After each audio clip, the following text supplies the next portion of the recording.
We can specify the number of tents, number of people in the area.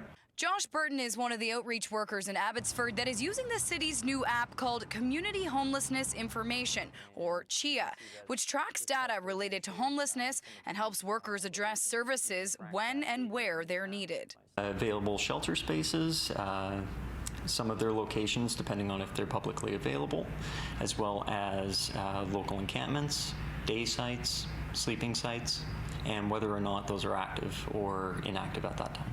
Mayor Ross Siemens says there are currently an estimated 400 to 500 unhoused individuals in Abbotsford, up to 150 in encampments. He says the app was a way to help close the gap and miscommunication when coordinating services between the city and frontline workers. It's a way for us to ensure that we are touching base, because then we can see, what are the shelter needs, what are some of the housing requirements, what are the healthcare needs if somebody's in distress, having to have that information. So it really is helping coordinate all those efforts.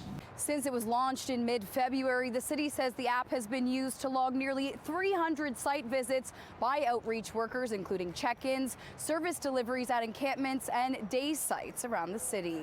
The data is accessible to all outreach workers who input information at different tent sites. It's also a way to see if people have moved and to track new encampments.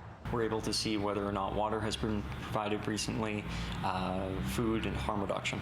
CHIA also shows which sites are in need of waste removal.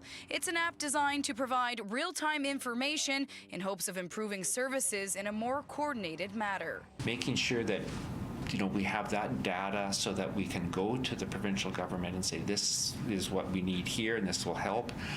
So I think it just gives us a much more formed advocacy. In Abbotsford, Kate Walker, City News.